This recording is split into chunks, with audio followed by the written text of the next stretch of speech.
தந்தாரே, அந்த கிருபைகளை நினைத்து நாங்கள் நன்றி செலுத்துவோம். அந்த கிருபையை நினைத்து நாங்கள் நன்றி செலுத்துவோம். ஹல்லேலூயா. நன்றி ஆண்டவரே, உமக்கு நன்றி அப்பா. உற்சாகமாய் கரங்களை தட்டி அவருடைய கிருபை என்றும் உள்ளது, தேவ கிருபை என்றும் உள்ளது என்று சொல்லி உற்சாகமுடனே சொல்லுவோம். ஹல்லேலூயா.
Name above all name, beautiful Savior, glorious Lord,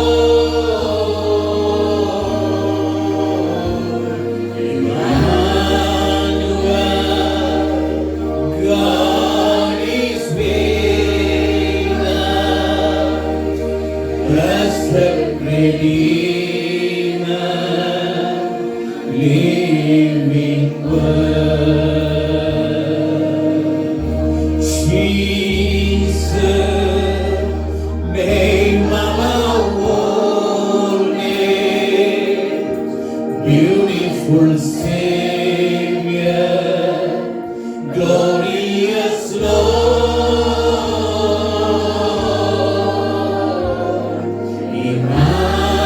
Emmanuel, God is with us, blessed Redeemer, living word. Everyone say, Jesus, name above all name, beautiful Savior, glorious Lord,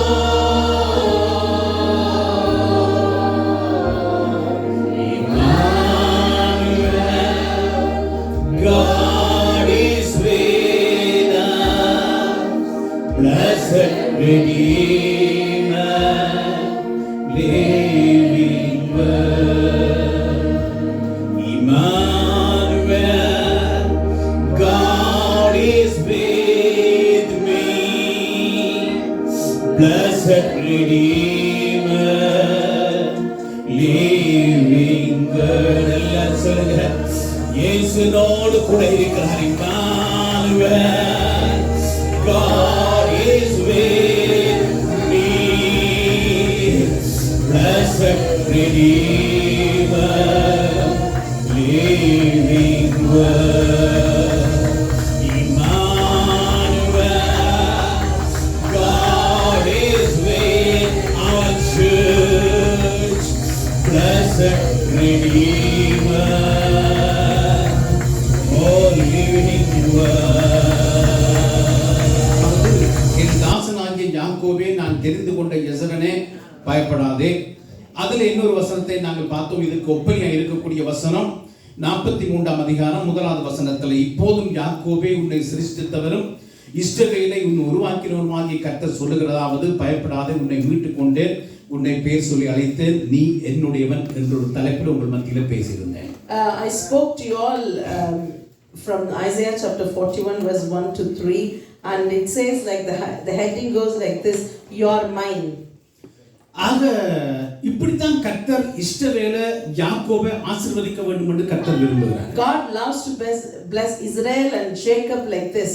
ஆனால் இன்றைக்கு சில நேரங்களில் வாக்குத்தத்தம் நல்லதா இருக்கிறது, ஆனால் நாம் பெற்றுக்கொள்ள முடியாதவர்களாய் நாம் காணப்படுகிறோம். There are good blessings and promises in the Bible, but we cannot receive those blessings. ஏன் அதை நாங்கள் பெற்றுக்கொள்ள முடியாதவர்களாய் இருக்கிறோம் என்பதை கூட எங்களுக்கு பைபிள் போதிக்கிறது. Why we are not able to receive those blessings also Bible teaches us. யாக்கோபுடைய அந்த வரலாறு அல்லது இஸ்ரவேலுடைய அந்த சரித்திரத்தை வைத்தே நான் பார்க்க முடியும். When we see Jacob's history, we are able to see this.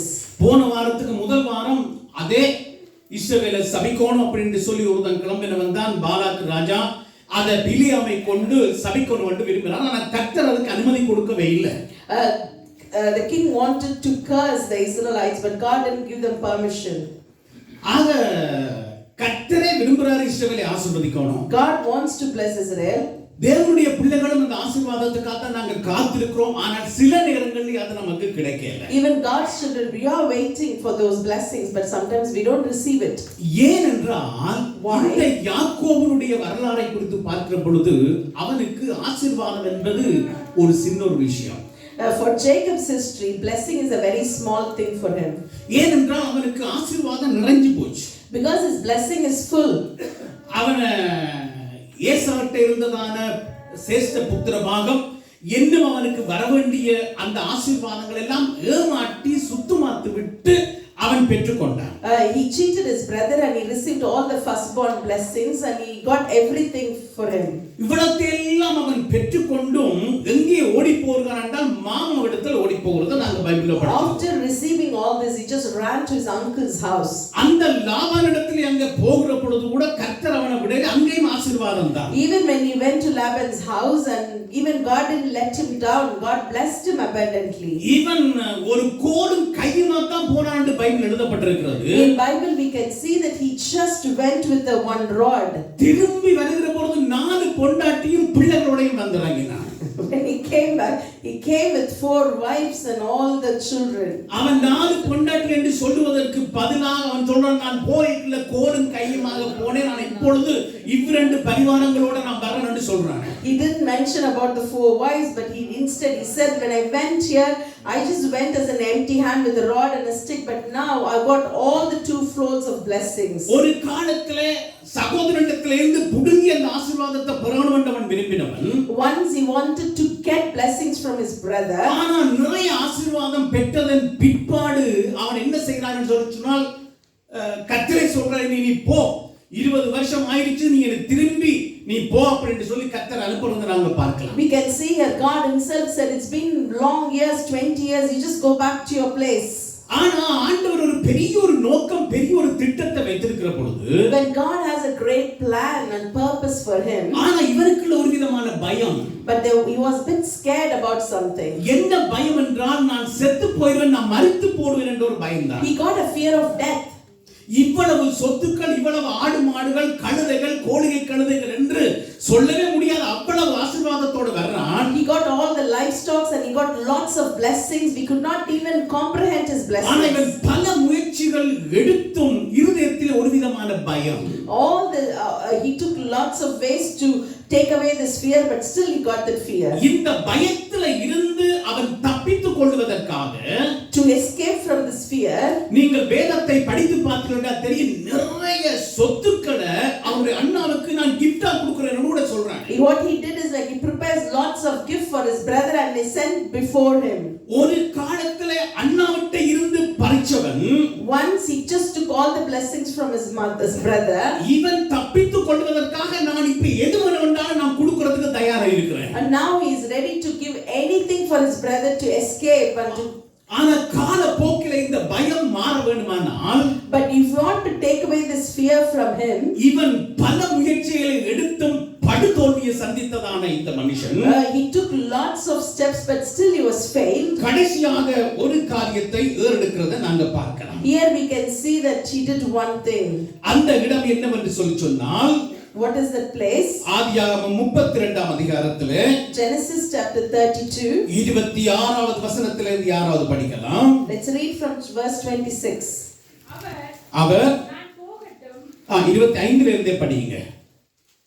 அவனை மேற்கொள்ளாததை கண்டு, அதுக்கு மேல இன்னொரு வசனம், யாக்கோபு பிந்தி தனித்திருந்தான். இதான் நம்ம தேவை. யாக்கோபு பிந்தி தனித்திருந்து, அதற்கு முன்னதாக என்ன நடக்கிறது என்றால், இருக்கிற சொத்து, இருக்கிற ஆடு மாடுகள், இருக்கிற தன்னுடைய மனைவிகள், பிள்ளைகள் எல்லாவற்றையும் யாப்போக்கு என்றதான ஒரு ஆற்றுக்கரையிலே அக்கறையிலே நிறுத்தி வைத்துவிட்டு அந்த ஆற்றை கடந்து தேவனை சந்திக்கும்படியாய் அவன் ஒரு ஜெபத்தை ஏறெடுக்கிறான்.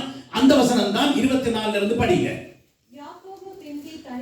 இப்ப யாக்கோபு பிந்தி தனித்திருந்து, அப்பொழுது ஒரு புருஷன் பொழுது விடியும் அளவும் அவனுடனே போராடி அவனை மேற்கொள்ளாததை கண்டு அவனுடைய தொடை சந்தை தொட்டார். அவன் அவரோட போராடுகையில் யாக்கோபுடைய தொடை சந்து சுளுக்கிட்டு, ஆண்டவர் சொல்றாரு, நான் போகட்டுக்கும், பொழுது விடுகிறது என்றார். அவனுக்கு அவன், நீர் என்னை ஆசீர்வதித்தால் ஒழிய நான் உம்மை போக விடேன் என்றான். சொல்லுங்க எல்லாரும் ஆமென் என்று. We could read from Genesis chapter 32 from verse 24. So Jacob was left alone, and a man wrestled with him till daybreak. When the man saw he could not overpower him, he touched the socket of Jacob's hip, so his hip was wrenched, so he wrestled with the man. Then the man said, "Let me go, for this daybreak." But Jacob said, "I will not let you unless you bless me." ஜெபம் பண்றான் ஆண்டவரிடத்துல, ஆண்டவரே நீர் என்னை ஆசீர்வதித்தால் ஒழிய நான் உம்மை போக விட மாட்டேன். Here we can say that he's just asking God, until you bless me, I will not let you go. இப்ப என்ன ஆசீர்வாதம் உனக்கு தேவை? What type of blessings does he need? என்ன தேவை? இவனுக்கு நிறைய ஆடு மாடுகள் இருக்குது. He got all the livestock with him. போகின்ற இடங்களிலெல்லாம் கர்த்தர் அவரை ஆசீர்வதிச்சு வந்தார். Wherever he goes, God is blessing him. மாமாவாகிய லாபானிடத்திலே இருந்து கூட நிறைய ஆடுகள் எல்லாம் இவனுக்காகவே சாதகமாய் பிறந்தது. Even in uncle's house, whatever he did, God made everything in his favor. ஆனா இப்போ அவன் கேட்கிறான், தனித்திருந்து எல்லாம் தனியே, சொத்து வேண்டாம், எதுவுமே எனக்கு வேண்டாம், தனியே இருந்து ஆண்டவரோட போராடி போராடி போராடி ஜெபம் பண்ணி இந்த தொடை சந்து சுளுக்குற அளவுக்கு ஜெபம் பண்ணிட்டான். Here we can see that he doesn't want anything, all his blessings, his family. He left everything alone, and he was just asking God, and God touched his hip bone. நான் யோசிக்கிறேன், தொடை சந்தே சுளுக்குற அளவுக்கு அவன் ஜெபம் பண்ணினான் என்றால் அவனுடைய தொண்டை எப்படி இருக்கும், அவனுடைய மனநிலை எப்படி இருந்திருக்கும். I'm just imagining that if God touched the socket of Jacob's hip, imagine how, in what mentality he could have been there, and what type of throat he would have had that time. ஆக பிரியமானவர்களே, அவன் எதிர்பார்க்கிற ஆசீர்வாதம் என்னவென்றால், what type of blessings is expecting? உலகத்தில் இருக்கக்கூடிய ஆசீர்வாதம் எல்லாம் எனக்கு நிறைய இருக்குது. I got all the worldly blessings. ஆனா நான் ஜீவனோடு இருக்கணும், எனக்கு இதத்துல ஒரு பயமா இருக்குது. But I'm very scared whether I live long. ஆனா ஆண்டவர் ஒரு பெரிய ஒரு திட்டத்தை வச்சிருக்கிறார் அவன் மேல. But God has a great plan for his life. இவனிடத்துல இருந்துதான் சந்ததிகள் பெருகணும். From him only the generation will be blessed. இவனிடத்துல இருந்தா 12 கோத்திரங்களும் பெருகணும். From him only the 12 tribes of Israel will come out. ஆனா உலகத்தில் இருக்கக்கூடிய ஆசீர்வாதங்களை கேட்டுட்டு இருக்கானே, He's just asking for the worldly blessings. இப்ப ஆண்டவர் பார்த்தால் இவன் முதல் தனியே என்னிடத்துல வரட்டும். Let him come alone to me. நல்ல ஜெபம் பண்ணட்டும். Let him pray well. ஆனா உண்மை உள்ள ஒரு ஜெபம் அவன் எப்ப பண்றானோ அப்பதான் அவனுக்கு ஆசீர்வாதம். When he prays that faithful prayer, sure I will bless him. சாயங்காலமான போது போராடுகிறான் என்று வேதத்தில் எழுதப்பட்டிருக்கு. We can see that he just wrestling until the day break. ஆனா கர்த்தருடைய தூதன் சொல்றாரு, பொழுது விடுகிறது, நான் போகட்டும் என்றார். But the man is telling, "Oh, let me go." இரவிரவா அவன் ஜெபம் பண்றான், பதிலே இல்ல. Even the whole night he was praying, there's no answer. ஒரு பதிலே இல்ல. ஆண்டவர் சொல்றாரு, காலை ஆது விடிஞ்சு போச்சு, நான் போறேன்ற மாத்திரம் தெரியுது. The man was saying that, "Let me go, for it is a day break, let me go."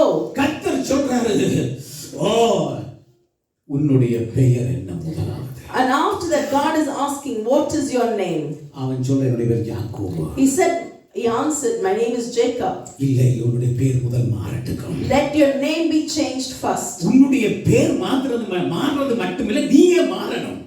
Not only just your name, even you have to change. இந்த 32ஆம் அதிகாரத்திலே உன்னுடைய பேர் என்ன என்று கேட்டால், உன்னுடைய பேர் யாக்கோபு எனப்படாமல் இனி உன்னுடைய பேர் இஸ்ரவேல் எனப்படும் என்று சொல்லப்பட்டிருக்கிறது. 35ஆம் அதிகாரத்திலேயும் ஆண்டவர் சொல்றார், உன்னுடைய பேர் யாக்கோபு எனப்படாமல் இஸ்ரவேல் என்று சொல்லப்படும் என்று எழுதப்பட்டிருக்கிறது. In chapter 32 and chapter 35 it says that God is telling him, your name will no longer be Jacob but Israel. இப்ப நேமில ஒரு பெரிய பிரச்சனை இல்லை, அவங்களுடைய இருக்கிற சுபாவம் தான் பிரச்சனைங்க. Name is not a big problem, but the character that he got is the problem. இன்றைக்கு நாங்கள் ஆபிரகாம் என்று பெயர் வைத்திருக்கலாம், சாமுவேல் என்று பெயர் வைத்திருக்கலாம், ஜோன் என்று பெயர் வைத்திருக்கலாம், பீட்டர் என்று பெயர் வைத்திருக்கலாம், ஒரு பிரச்சனை இல்லை. There is no wrong in naming Abraham, Daniel, Peter and John. ஆனா எங்களுடைய சுபாவம் மாறணும். But our character should change. அல்லேலூயா சொல்லுங்க பார்க்கலாம். எனக்கு ஒரு பாஸ்டர் சொன்னாரு, பாஸ்டர் ஆபிரகாம் என்று பெயர் உள்ளவனை நம்பாதீங்கன்றாரு. One pastor told me, don't trust the pastors who named Abraham. யாருக்கெல்லாம் டேவிட் என்று பெயர் இருக்கோ அதை நம்பாதீங்க. If you have David name, don't trust them. யாருக்காவது ஒரு நிக்நேம் அப்படி இருந்தா மன்னிச்சு கொள்ளுங்க. எனக்கு சொன்னாரு, அது உண்மையும் இல்ல. ஆனா அப்படின்னு சொன்னாங்க, ஏன்னா ஏமாற்றப்பட்டுட்டாங்க. Because people, they're being cheated by those names. ஆகவே பெயர்ல நமக்கு ஒரு பிரச்சனை இல்ல. Name is not the problem. அல்லேலூயா சொல்லுங்க பார்க்கலாம். Hallelujah. இன்றைக்கு அநேகருக்கு சாமுவேல் என்றா பலருக்கு தெரியாது. People, if they say Samuel, they don't know. ஆனா சந்திரன் என்றா தான் எல்லாருக்கும் தெரியும். But people, they know me as Chandran. ஆகவே நான் சந்திரனா இருந்து கொண்டு சாமுவேலை போல சுபாவத்தை மாத்திக் கொள்ளலாம். Even I can stay like a Chandran, but I can change my character சரி, like Samuel. இது போகட்டும், பிரச்சனை இல்லை. ஆனா இந்த விஷயம் என்னென்றால் அவன் ஜெபம் பண்ணித்தான் மேற்கொண்டான். Here we can see that he prayed and he overcome things. இன்றைக்கு அந்த யாக்கோபு அந்த இஸ்ரவேலிடத்திலிருந்து நாம் கற்றுக்கொள்கிற இரண்டாவது பாடம் என்னவென்றால், What is the second lesson that we learn from Jacob and Israel is ஜெபம். அல்லேலூயா சொல்லுங்க பார்க்கலாம். prayer. ஜெபம் பண்ணுகிற மனுஷன் தான் அவன் ஜெயிக்கிற மனுஷன். The man who prays, who wins. எந்த ஒரு குடும்பம் ஜெபிக்குதோ அந்த குடும்பம் ஜெயிக்கும். If the family prays, then sure the family will win. எந்த ஒரு சபையிலே ஜெபத்தை முன்னுக்கு வைக்கிறார்களோ அந்த சபை வளரும், ஜெயிக்கும். If the church keeps the prayer put forward, sure the church will grow. எந்த ஒரு தனிப்பட்ட மனுஷனுடைய வாழ்க்கையில முதலாவது ஜெபத்தை வைக்கிறீங்களோ அவன் செய்கிற காரியங்கள் எல்லாம் வாய்க்கும். If you as an individual person, if you keep prayer as a priority, sure God will bless you. ஜெபத்தை குறித்து இந்த நாட்களில் சுருக்கமா நாங்க பார்க்க போறோம், கொஞ்சம் வித்தியாசமான கோணத்துல பார்க்கலாம். We would like to see about prayer today shortly and also in a different angle. ஒரு மனுஷனுடைய ஜெபத்தை குறித்து பார்க்கலாம். Let's read a prayer about a man. தானியேல் 6ஆம் அதிகாரம் 10வது வசனத்தை குறித்து பார்க்கலாம். Let's read that book of Daniel chapter 6. தானியேல் 6ஆம் அதிகாரம் 10வது வசனம். இந்த வசனத்தை கேட்க ரொம்ப நல்லா இருக்குது. எஸ், 6வது படிக்கலாம். தானியேலோ என்றால் அந்த பத்திரத்துக்கு கையெழுத்து வைக்கப்பட்டதென்று அறிந்த போதிலும் தன் வீட்டுக்குள்ளே போய் தன் மேலறையிலே எருசலேமுக்கு நேராக பலகணிகள் திறந்திருக்க அங்கே தான் முன் செய்து வந்தபடியே தினமும் 3 வேளையும் தன்னுடைய தேவனுக்கு முன்பதாக முழங்கால் படியிட்டு ஜெபம் பண்ணி ஸ்தோத்திரம் செலுத்தினான். ஆமென் சொல்லுங்க பாப்போம். இதிலே ஒரு காரியம் எழுதப்பட்டிருக்கிறது, பத்திரத்துக்கு கையெழுத்து போட்டாச்சு. Here we can see that they just signed the decree being published. எந்த பத்திரத்துல கையெழுத்து வச்சது? What type of document they been signed? என்ன tenancy agreement? Is it a tenancy agreement? அப்படி ஒரு அக்ரிமெண்ட் இல்ல. It's not an agreement like that. அந்த தேசாதிபதிகள் நிறைய பேர் கூடி வந்து இந்த தானியேலுக்கு விரோதமா ஒரு சட்டத்தை பாஸ் பண்றாங்க. All the higher officials came forward and they just passed a law against Daniel. என்ன சட்டம் என்றால் தானியேலை சிங்கத்தினுடைய கெபியில போட போறோம். They're planning to put Daniel in lion's den. தானியேலை சிங்க கெபியில போட்டா சிங்கம் என்ன பண்ணும்? Imagine if you put Daniel in lion's den, what the lions will do. என்ன செய்யும்? தானியேலை சிங்கத்தினுடைய கெபியில போட்டா சிங்கம் இறங்குறதுக்கு பாதியிலே ஆள முடிச்சிரும், கொன்று எல்லாத்தையும் சாப்பிடுறான். In halfway when Daniel reaches, the lion will just jump and finish Daniel. இன்றைக்கு இந்த குறைகள்ல இருந்து நல்ல ஒரு முக்கியமான போலீசாக்கள் வந்து உங்களை கொஞ்சம் பேரை பிடிச்சு உங்களை கொண்டே சிங்கத்தினுடைய கெபியில போட போறேன்னா நீங்க என்ன செய்வீங்க? Imagine that some higher officials come here and they just உள்ளத சொல்லுங்க, நீங்க என்ன செய்வீங்க? உங்களை கொண்டே சிங்கத்தினுடைய கெபியில போட போறாங்க. If they choose some of you and they wanted to put you in lions, then what you will do? Pastor, நீங்க என்ன செய்வீங்க? Pastor, சிரிச்சு கொண்டிருக்க மாட்டீங்க, நல்லா தெரியும். யாராவது தைரியம் இருந்தா சொல்லுங்க பார்க்கலாம். உங்களுக்கு இன்னைக்கு ஒரு சட்டம் வருது, உங்களை கொண்டே சிங்கத்தினுடைய கெபியில போட போறாங்க அப்படின்னு சொல்லி ஒரு சைன் வச்சாச்சு, உங்களுக்கு லெட்டர் வந்தாச்சு, நீங்க என்ன செய்வீங்க? imagine, just think that if they sign, they put you in lions, then what you will do? Kumar brother என்ன செய்வீங்க? ஐயா, சைன் வச்சாச்சு, நீங்க கால்ல விழுந்தாலும் அங்க சிங்கம் தான். என்ன செய்ய போறாங்களா? ஊருக்கு போறாங்களாமா? சரி, இது ஓரளவுக்கு ஏற்றுக்கொள்ள வேண்டாம்ப்பா, நான் ஊருக்கு போயிடுறேன். ஒரு சில ஊருக்கு போயிடும், ஒரு பக்கம் ஏதோ ஒன்று பண்ணிடும். ஆனா இவன் என்ன செய்தான் என்றால், தானியேலோ என்றால் அந்த பத்திரத்துக்கு கையெழுத்து வைக்கப்பட்டது என்று அறிந்த போதிலும் தன்னுடைய வீட்டுக்குள்ளே போய் தன் மேல் அறையிலே எருசலேமுக்கு நேராக பலகணிகள் திறந்திருக்க அங்கே தான் முன் செய்து வந்தபடியே எல்லாரும் அதுல ஹைலைட் பண்ணுங்க. தான் முன் செய்து வந்தபடியே அதுல டபுளா ஹைலைட் பண்ணுங்க. தினமும் தினமும் தினமும் 3 வேளையும் தேவனுக்கு முன்பதாக முழங்கால் படியிட்டு ஜெபம் பண்ணினான். Here we can see that now when Daniel learned that the decree has been published, he went home to his upstairs room where the windows opened towards Jerusalem. 3 times a day he got upon his knees and prayed, giving thanks to his Lord, and just he has done before. எவன் தான் எதில கையெழுத்து போட்டாலும் சரி, he just thought anyone who can sign in any document. நான் முன்னுக்கு எது செய்து வந்தேனோ அதே போல, whatever I was doing in the past, likewise. நான் தினமும் 3 வேளை ஜெபம் பண்ணுவேன் என்று வீட்டுக்குள்ள போய் பலகணிகள் திறந்திருக்காம ஜெபம் பண்றானே. He just went to his house and he opened his windows and he was just praying as usual 3 times. Hallelujah சொல்லுங்க பாப்பா. Hallelujah. எத்தனை பேர் தினமும் ஜெபம் பண்றீங்க? How many of you are praying daily? எத்தனை பேர் முன் செய்து வந்தபடியே தினமும் ஜெபம் பண்றீங்க? How many of you are praying daily? என்ன வால்யூம் குறைஞ்சு கொண்டே போகுது? What happened to your volume? தினமும் ஜெபம் பண்ணுகிற மனுஷனுடைய வாழ்க்கையை கர்த்தர் ஆசீர்வதிப்பார். If you pray daily, sure God will bless you. இன்றைக்கு டைம் இருந்தா ஜெபம், டைம் இல்லைன்னா அவருக்கு தெரியும் தானே. If now we pray, we think that if we have time, we'll pray. If we don't have time, we'll think that God knows our problem. தினமும் ஜெபம் பண்ணுகிற பழக்கம் வேணும். So we need to pray every day. சரி, இப்படி தினமும் அவன் ஜெபம் பண்ணானே, அவனுக்கு என்ன நன்மை கிடைச்சது?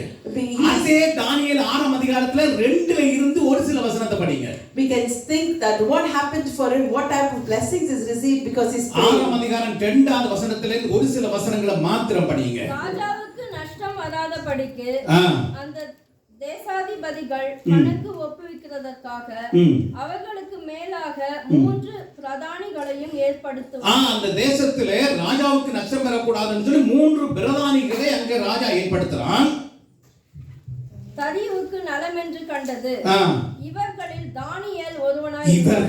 தானியேலும் ஒருவனாயிருந்தான். எல்லாரும் சொல்லுங்க ஆமென் என்று. இவனை சிங்கத்துல போடணும் என்று சொன்னானே, இவன் ஜெபம் பண்ணுகிற மனுஷன் 3 பேரை சூஸ் பண்றாங்க. அதுல வந்து பாத்தீங்கன்னா அதுல ஒருவன் தானியேலாம். அல்லேலூயா சொல்லுங்க பார்க்கலாம். ஏன் இவன் ஜெபம் பண்றவன்? Here we can see that Daniel being chosen is one of the 3 administrators over everyone. So because he prays every day, God being like chosen him to be administrator. அப்படியே 3வது வசனத்தை படிக்க பார்க்கலாம். இப்படி இருக்கையில் தானியேல் பிரதானிகளுக்கும் தேசாதிபதிகளுக்கும் மேற்பட்டவனாய் இருந்தான். சொல்லுங்க எல்லாரும் ஆமென் என்று. இப்படி ஜெபம் பண்ணுகிற மனுஷனுடைய வாழ்க்கை தேசாதிபதிகளுக்கும் பிரதானிகளுக்கும் மேற்பட்டவனாய் இருந்தான். Here we can see that because he prays every day, we could see that Daniel is so distinguished himself among the administrators and others. உங்களுடைய வாழ்க்கையிலே, உங்களுடைய பிள்ளைகளுடைய வாழ்க்கையிலே ஒரு மேன்மை வரணும் என்றா இன்னைக்கு நீங்க ஜெபம் பண்ணணும். If you want to see the blessings in your life and your children's life, you need to pray. தானியேலை போல தினமும் ஜெபம் பண்ணணும். Like Daniel, you need to pray every day. ஆனா எனக்கு தெரியும் தினமும் ஜெபம் பண்ற ஒரு சிலருக்கு தெரியும். I do know some of you pray every day. வேலைக்கு போறதுக்கு முன்னதாக ஷூ போட்டுக்கொண்டு ஆண்டவரே நான் போறேன், போய்க்கல என்ன காத்துக்கொள்ளுங்க, வரைக்கும் என்ன காத்துக்கொள்ளுங்க, இயேசுவின் நாமத்தினாலே ஆமென் என்று ஓஜ பாத்திர உடனே கால் எடுத்து ஸ்டார்ட் பண்ற வேலை போறேன். What we do is like before we put the shoes, we say Lord, I'm going out now, protect me, bless me, and we just start the car and we go. இது ஒரு சுயநலமான ஒரு ஜெபம். This is a selfish prayer. இது இந்த ஜெபம் அங்கே ஏறெடுக்கப்பட மாட்டாது. This cannot be accepted. உண்மையாவே நீங்க ஜெபம் பண்ணணும். அல்லேலூயா சொல்லுங்க. You need to pray sincerely. என்னதான் தேசத்துல சட்டம் கொண்டுட்டு இருக்கோம், whatever the decisions the way that ஜெபம் பண்ணுவருடைய மனுஷனுடைய வாழ்க்கையை தேவன் ஆசீர்வதிக்கிறார். if you pray, God will bless your life. அல்லேலூயா சொல்லுங்க பாப்போம். எத்தனை பேருக்கு அந்த ட்வின் டவர் அடிச்ச ஆண்டும் அந்த சம்பவமும் ஞாபகம் இருக்கிறது? சொல்லுங்க. செப்டம்பர் 11. சரி, ஓகே. அந்த டைம்ல பிரசிடென்ட் யாரா இருந்தாங்க? George W Bush. அந்த டைம்ல ட்வின் டவர் அடிச்ச உடனே அவர் CNN நியூஸ்ல மற்ற நியூஸ்ல அவர் சொன்ன காரியம், எங்களுடைய தேசத்திலே ஒரு தீமை நடந்து போச்சுது, எங்களுக்காக பிரேயர் பண்ணுங்க. நான் இந்த காதால கேட்டேன், இந்த கண்ணால அந்த நியூஸ் பார்த்தேன்.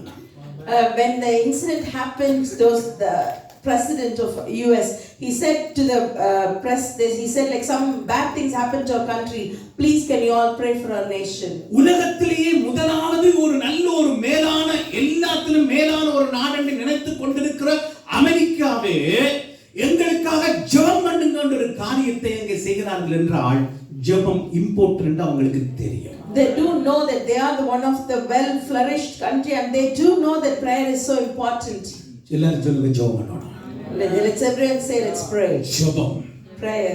சர்ச்சில் ஒரு ஜெபம் என்ற உடனே முன்னுக்கு நிக்கணும். If it's a prayer, you need to come forward in the church. எசேக்கியா அவனுக்கு ஒரு செய்தி ஒன்று வருது ஏசாயா தீர்க்கதரிசி மூலமாக. என்னன்றா எசேக்கியாவே நீ உன்னுடைய காரியங்கள் உன்னுடைய ராஜ்யபாரி உன்னுடைய வீட்டு காரியங்கள் எல்லாத்தையும் நீ ஒழுங்கு பண்ணு, நீ ஒரு நாள்ல செத்துருவ. King Ezekiel got a news from Isaiah saying that you're going to die. Can you just make sure everything is perfect before you leave? இது 2 ராஜாக்கள் 20ஆம் அதிகாரம் 2-3 வசனத்துல படிக்கலாம். We can see that in 2 Kings chapter 20. இந்த ஒரு செய்தி வந்த நேரத்துல எசேக்கியாவுடைய சரீரத்துல ஒரு வியாதி இருந்ததா அங்க சொல்றாங்க. Here we can see that he had some disease in his body. எசேக்கியா என்ன செய்திருக்கலாம்? What could have Ezekiel done? நல்ல டாக்டர்ட்ட போயிருக்கலாம். He could have gone to good doctors, physicians. இல்ல எனக்கு கொஞ்சம் சரீரத்துல நோவு அப்படி எல்லாம் பிரச்சனை இருக்குது, நல்ல ஒரு டாக்டர்ட்ட பார்த்து அதை நான் சரி பண்ணலாம்னு அவன் நினைத்திருக்கலாம். Even could you would have thought that okay, I'll go to the doctors and I can just like consult with them and heal. எசேக்கியா என்ன செய்தான் என்றால், What did he do instead? வீட்டுக்குள்ள வந்து தீர்க்கதரிசி சொன்ன வார்த்தைகளை கேட்டு அவனுக்கு ஒரு மறுகாரியம் ஒன்று சொன்னான சொல்லல பைபிள் எழுதல. We didn't read anything what he replied to. அவன் வீட்டுக்குள்ள போய் he went to his house, தன்னுடைய கதவை அடைத்துக் கொண்டு locked his door, சுவர்ப்புறமாக திரும்பி he just faced the wall, பரலோகத்தின் தேவனை நோக்கி he just called upon ஆண்டவரே his உம்முடைய பார்வைக்கு நலமானதை செய்தேன் என்று உமக்கு தெரியும். God, you do know that I did good things in front of your eyes. அப்படி என்று சொல்லி கண்ணீர் விட்டான், அழுதான், ஜெபம் பண்ணினான். He cried and he prayed. தீர்க்கதரிசி சொல்லிட்டு அந்த முத்தம்ண்டா உங்களுக்கு சிலருக்கு தெரியாது, டிரைவே என்று எடுத்துக்கொள்ளுவோம். அந்த டிரைவேல இருந்து அவனங்கால போறதுக்கு முன்னால பாதி முத்தத்துல போன உடனே தீர்க்கதரிசியோட ஆண்டவர் பேசுறார், நீ போய் சொல்லு அவனுக்கு நான் இன்னும் 15 வருஷத்தை கூட்டிட்டேன்னு சொல்லு. He just like imagine that the prophet just went near the driveway, but God just told the prophet, go back to him and say that I'm adding 15 years to his life. அப்ப ஜெபம் என்ன செய்யும் என்றால் தீர்க்க தரிசனத்தையே மாற்றக்கூடியது ஜெபம். Here we can see that even prayer can change prophetic words. அல்லேலூயா சொல்லுங்க பாப்போம். ஆக இன்றைக்கு சபை நல்லா ஜெபம் பண்ண கற்றுக்கொள்ளணும். As a church we need to pray. உச்சாம ஜெபம் பண்ண கற்றுக்கொள்ளணும். We need to pray with ஜெபம் பண்ணி நீங்க என்ன சொல்லி சொன்னா நீங்க தேசத்தை நீங்க ஆளலாம். If you pray, sure you can rule the nation. அல்லேலூயா சொல்லுங்க பார்க்கலாம். ஆகவே ஜெபம் நம்முடைய வாழ்க்கையில இன்றைக்கு அவசியமாய் தேவைப்படுகிறது. It's very essential that we need to pray every day. ஆனா இன்றைக்கு சில நேரங்களில் ஜெபிக்க முடியல. But sometimes we are not able to pray. ஏன் ஜெபிக்க முடியல என்று 3 காரியம். I'm going to say that why we are not able to pray. சரியா? முதலாவது குறிப்பாக நான் சொல்ல விரும்புகிற காரியம் என்னன்னா, the first point is என்ன பிரயோசனம்? we may think, oh, what is the use of praying?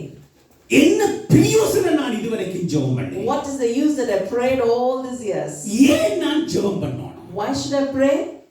கவனிக்கிறீங்களா? Are you listening? இந்த அநேகருடைய வாழ்க்கையில தன்னுடைய மனம் தன்னுடைய இருதயம் சொல்லுகிறது, ஏன் நான் ஜெபம் பண்ணணும்? Why should I pray? இதுவரைக்கும் நான் ஜெபம் பண்ணி என்ன நடந்தது? All these days I prayed, what happened? ஏன் நான் ஜெபம் பண்ணணும்? Why should I pray? இந்த அநேகருடைய உள்ளத்துல அநேகருடைய இருதயத்துல இதுதான் கேள்வி. ஏன் நான் ஜெபம் பண்ணணும்?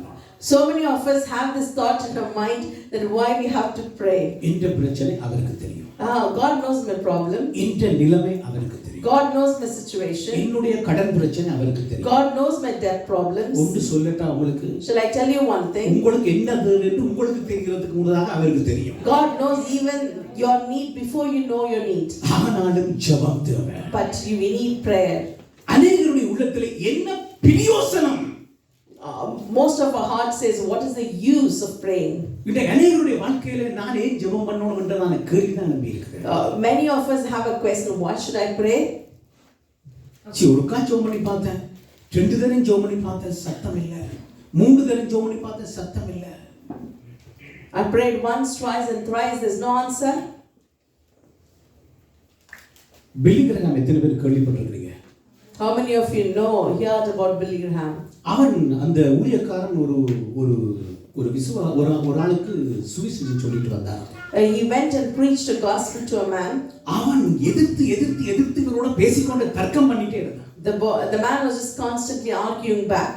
அவன் ஒரு நாள் கேட்டானா, The man asked him, நீங்கள் ஒரு காரியத்துக்கு நீங்க ஜெபம் பண்ண சொல்லுங்க, நீங்க ஜெபம் பண்றீங்க, you're praying to God for a certain thing. 1000 தடவை நீங்க ஜெபம் பண்ணியும் அது நடக்கலைன்னா நீங்க என்ன செய்வீங்க? 1000 times I pray, if you pray and God didn't answer, what you will do? 1000 தடவை நான் ஜெபம் பண்ணிட்டேன், ஜெபம் பண்ணியும் அது எனக்கு நடக்கலைன்னா நீங்க என்ன செய்வீங்க? He asked, 1000 times you prayed for a thing, it doesn't happen, what you will do? அவர் சொன்னாரா, நான் 1001வது தடவை தொடர்ந்து ஜெபம் பண்ணேன். And he said that I'll continue my prayer even next time. அல்லேலூயா சொல்லுங்க பாப்போம்.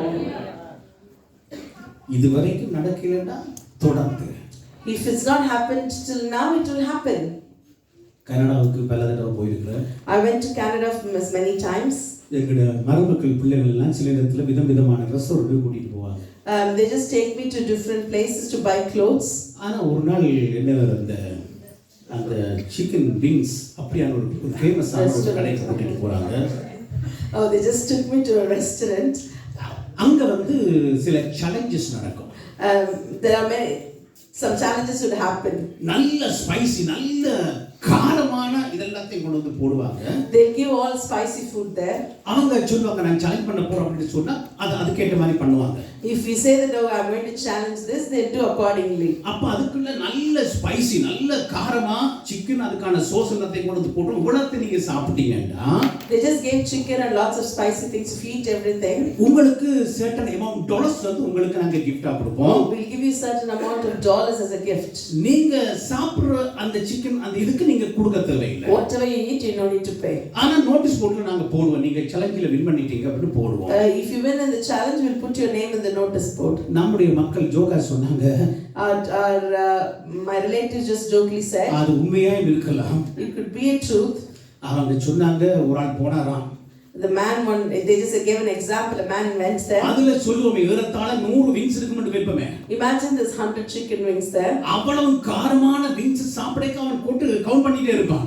So they just give you wings and they keep counting it. அப்படியே count பண்ணி கடைசில கவுண்ட் பண்ணிக்க 98 அப்படி வந்த நேரத்துல, when the 98 wings they came, வந்த நேரத்துல கவுண்டிங்ல சின்ன பிரச்சனை வந்துருச்சு.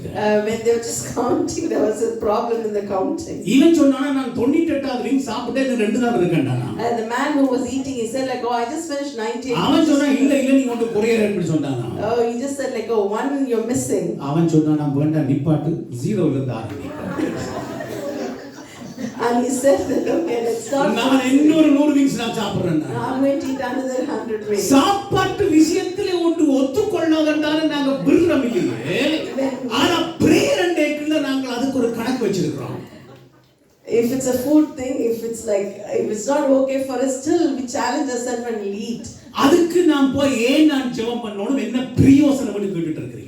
But for prayer we ask, oh, why should I pray? What is the use? சரி, மாதத்துல முதலாவது சனிக்கிழமை, மூன்றாவது சனிக்கிழமை உபவாசம் ஜெபம் பண்ணனும். அது ஒரு 3-4 பேர் தொடர்ந்து ஜெபம் பண்ணுவாங்க.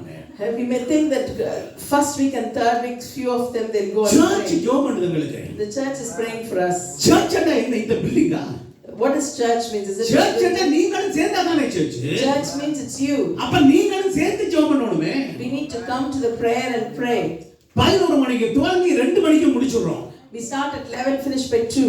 முடிச்ச உடனே திலக் பிரதர் அப்படி ஒரு பிரியாணியை போட்டு கொடுத்துறாரு. After we finish, Tilak brother serves us biryani. எந்த சர்ச்சில இது நடக்குதுங்க? Which church do you think it will happen? அப்படி எல்லாம் உபசரிப்புல இருந்து எல்லாம் நல்ல நடக்க, ஒரு உபவாசத்துல இருந்து ஜெபம் பண்ணினா என்ன குறைஞ்சா போச்சு. So we do take care of you all. Why can't we just come and pray? சில நேரத்துல கால்குலேட் பண்ணி பார்க்கறது. Sometimes we do calculate things. சரி, 3 மணி நேரம் அங்க போறா, 3 மணி நேரம் நான் வேலை செய்தா எனக்கு இவ்வளவு காசு வந்துரும். So instead of going there to pray for 3 hours, I can work and I can get money. கர்த்தர் ஒரு சுவிட்ச் ஒன்று அமுத்தி விட்டாருன்னா கதையை முடிஞ்சு போச்சு. If God touches the switch, everything is over. கவனிக்கிறீங்களா? போன வாரம் முதலே வந்த நியூஸ் தான். நான் நியூஸ்ல பார்த்துட்டு இருந்தேன். அமெரிக்கா ஜனாதிபதியினுடைய டேபிள்லையும் ஒரு பட்டன் இருக்குதான். ரஷ்யா பிரசிடென்ட் புட்டின் அவருடைய டேபிள்லையும் ஒரு பட்டன் இருக்குது. எல்லா இடத்துலையும் ஒவ்வொரு பட்டன். நோர்த் கொரியாவில் பட்டன் இருக்குது. அவங்க எல்லாம் சேலஞ்ச் பண்ணி பேசுகிறாங்க, இந்த டேபிளுக்குள்ள ஒரு பட்டன் இருந்தால் நியூக்ளியர் பம் வந்து உலகில் விழுந்த உடனே உங்களோட தேசமே அழிஞ்சு போயிடும். நேற்று தினத்தில் நான் உங்களுக்கு சொன்னேன் ப்ரேயர் டைமில், இந்த லண்டன் யூகே எல்லாம் வந்து பார்த்தீங்கன்னா சுனாமியை வர பண்ணி தேசத்தை அழிச்சு போடணும் எல்லாம் அங்கே வச்சிருக்கிறாங்க. பாருங்க, அப்படி எல்லாம் அங்கே எல்லாம் வச்சிருக்கிறாங்க. பணத்தை தேடி தேடி தேடி என்ன பண்றது? So we can see that, we can hear it from the news that even US President and Russian President and North Korea President, they all have a switch in there on the table. If they press it, even any nation can be destroyed. Even they are planning, they are saying that artificial tsunami could come to the UK and destroy the UK. So we are all going behind the money. What would happen? What you will do when things happens like this? கடைசி காலத்துல நீங்க வந்திருக்கீங்க, நான் தொடர்ந்து உங்களுக்கு சொல்லிக் கொண்டே இருக்கிறோம். All the time I'm just saying this, we are nearing the end days. எங்களுக்கு கடைசி நேரத்துல பாதுகாப்பு கர்த்தர் ஒருவர் மாத்திரமே. Our God is the only refuge for us. நீங்கள் ஓடி ஓடி 30 வீடு வேண்டினாலும் சில நேரத்துல அந்த வீட்டுல குடியிருக்க முடியாத சூழ்நிலை வரும்.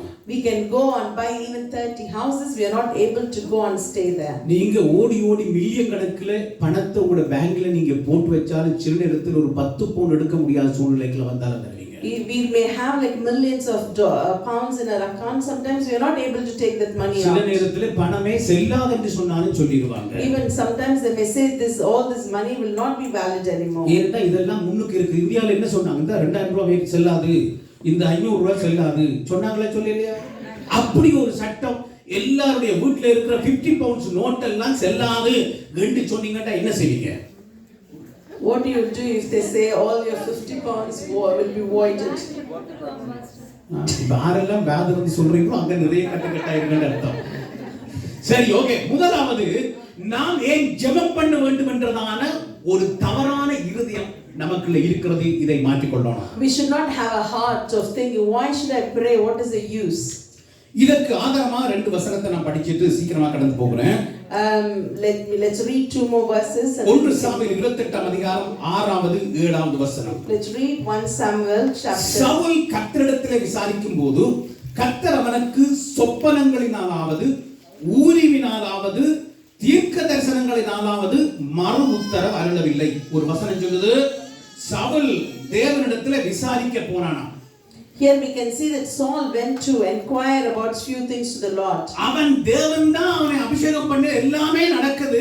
ஆனா கர்த்தருடைய இருதயத்தில் அவன் மாறுபாடானவைகளை செய்ததினாலே அவன் ஆண்டவரிடத்திலே ஜெபம் பண்ணல, ஒரு காரியத்தை கேட்டுட்டு இருக்கான்.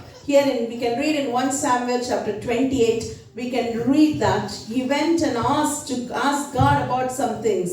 பிரேயர் பண்ணல, விசாரிக்கிறது போது கர்த்தர் அவனுக்கு சொப்பனங்களிலே அல்லது ஊரிமிலே அல்லது தீர்க்கதரிசினால மறுத்தர் அருளல்ல அப்படின்னு சொல்லி வசனம் இருக்கு. அடுத்த வசனத்தை பார்த்தீங்கன்னா, அப்பொழுது சவுல் தன் ஊழியக்காரரை நோக்கி, அஞ்சனம் பார்க்கிற ஒரு ஸ்திரியை தேடுங்கள், நான் அவளிடத்துல, அவனுக்கு எப்படி தெரியும்?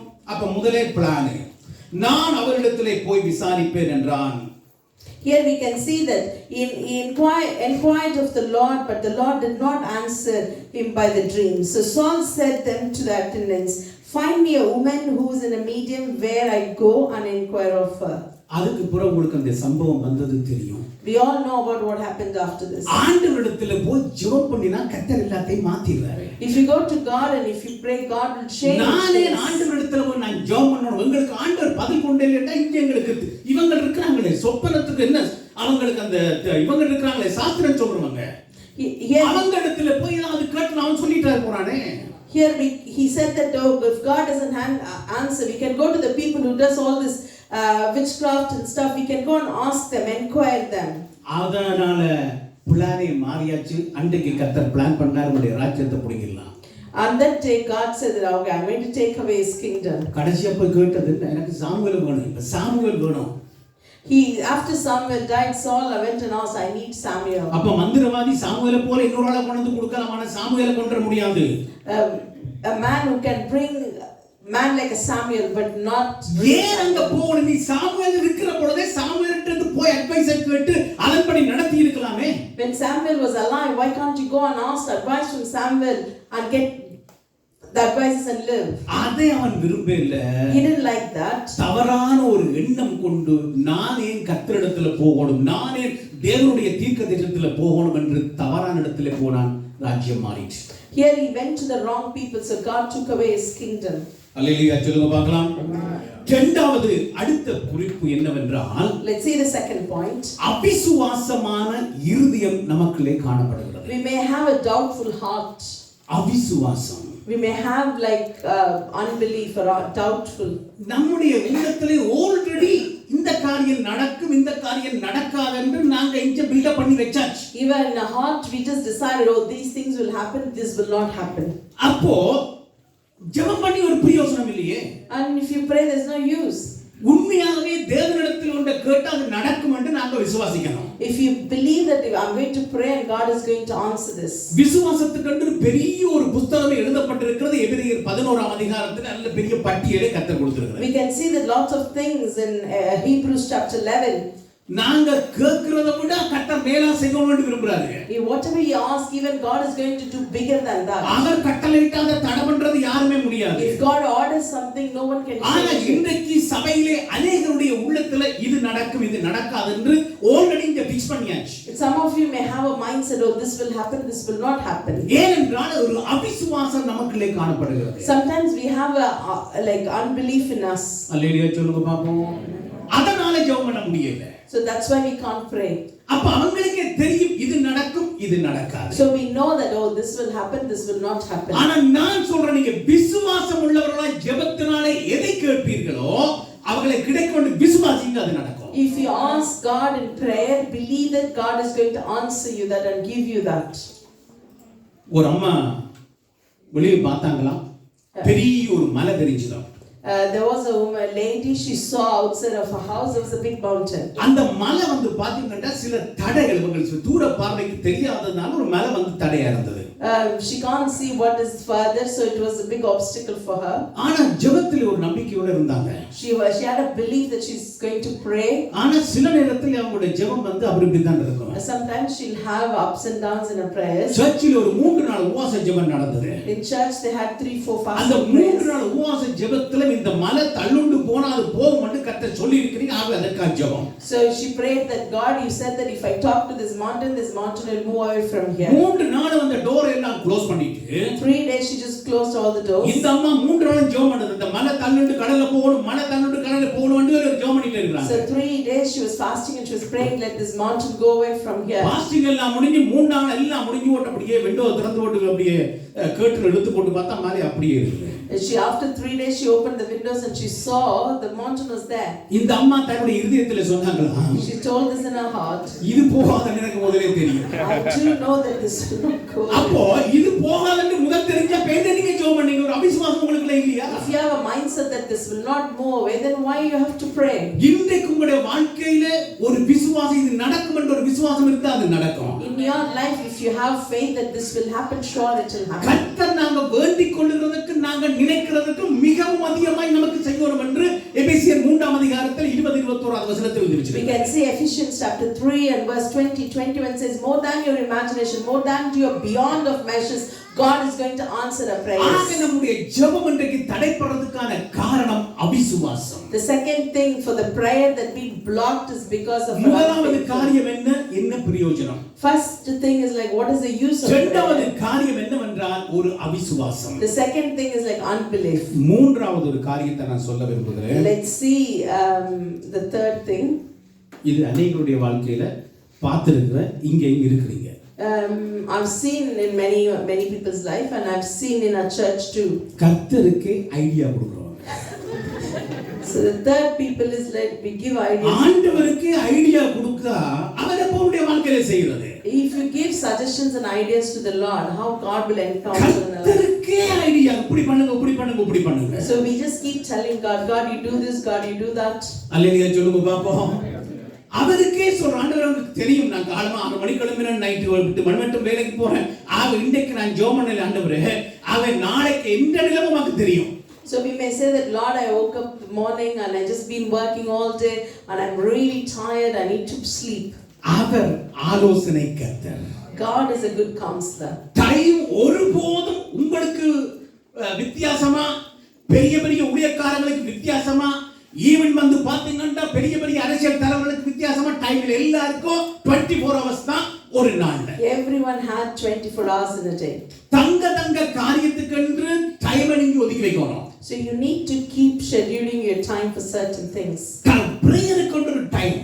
So you need to have a time for prayer. எனக்கு வேலை இந்த டைம்க்கு ஆரம்பிக்கிறோம், இந்த டைம்க்கு முடிக்கிறோம், இந்த டைம் ஸ்கூலுக்கு போறோம், இந்த டைம் வந்து பிள்ளைகளை பிக்கப் பண்ணனும், இந்த டைம்ல டியூஷன் எல்லாம் நீங்க பிளான் பண்றீங்க. So you plan everything. I need to go to work this time, I need to take care of children this time, I need to leave tuition this time. We have time for everything. ஆனா ஜெபம் பண்றதுக்கு மாத்திரம் time இல்ல. So but when we say we praying, we don't have time. அல்லேலூயா சொல்லுங்க பாப்போம். வெக்கத்தை விட்டு சொல்லட்டா. Shall I say this? இந்த முஸ்லிம்கள் நீங்க எங்க போறீங்களோ எங்க வாரீங்களோ அந்த இடத்துல உடனே கார் ஒரு இடத்துல பார்க் பண்ணுவான், ஒரு துண்டை விரிப்பான், அதுல ப்ரேயர் பண்ணுவான். We can see that all the Muslim friends, what do they do is like wherever they go, wherever they travel, they just don't mind. They just take a cloth and they just put it on the floor and they pray. அவன் தன்னுடைய பிரேயர்ல உண்மையா இருக்கான். He is very truthful in his prayer. அதுக்கு பிறகு வேற காரியங்களை செய்யற அந்த ஜெபத்துல அவன் கரெக்ட்டா இருக்கான். We are not talking about other things, but when we come about prayer, they are truthful to the Fridays அதுக்குள்ள போக முடியாது பாருங்க. Friday we cannot come in this area. What a crowd. It's full of people. ஆமென் சொல்லுங்க பார்க்கலாம். அதுல உண்மை. They are really truthful in that. அரபு தேசத்துல இருந்து வந்தவங்களுக்கு தெரியும், அரபு தேசத்துல இருந்தவங்களுக்கு தெரியும். If you lived in Gulf countries, you should know about this. அந்த certain prayer time. They have a certain prayer times. அந்த டைம்ல வந்து பாத்தீங்கன்னா பெரிய பெரிய மார்க்கெட், பெரிய பெரிய இதெல்லாம் இருக்கும். Even that time there's a big prayer market sale, everything will be there. Even வந்து பாத்தீங்கன்னா பெரிய பெரிய jewelry shop அப்படி இருக்கும். Even there's like jewelry shop will be open. அப்படியே அந்த prayer time வந்த உடனே டோரை கூட சாத்த மாட்டான், அப்படியே தொழுகைக்கு போயிடுவான், அப்படியே மறுபடியும் வந்துடுவான். So during the prayer time they just go to the prayer hall and then they come back again. They don't இத close. பாதுகாக்கிறத விட இந்த பாதுகாக்கிற தேவனுக்கு நான் நன்றி சொல்லணும் மட்டும் அவன் ப்ரே பண்றான். He says that I don't want to protect the things, the materials, but I need to thank God for protecting. நீங்கள் தாயின் கர்ப்பத்தில் உருவாகிறதுக்கு முன்னதாக எங்களை பேர் சொல்லி அழைத்தது, உலகத் தோற்றத்துக்கு முன்னதாகவே என்னை தெரிந்து கொண்ட தேவனிடத்தில் எத்தனை பேர் நாம் ஜெபம் பண்றோம்? How many of us we pray to the Lord who chosen us before we've been formed in a mother's womb? ஜெபம் பண்ணாமல் இருக்கிறதுக்கு ஒரு சாக்கு போக்கு அவருக்கே சொல்லிடுறது. So sometimes because we're not praying, we tell things to the Lord.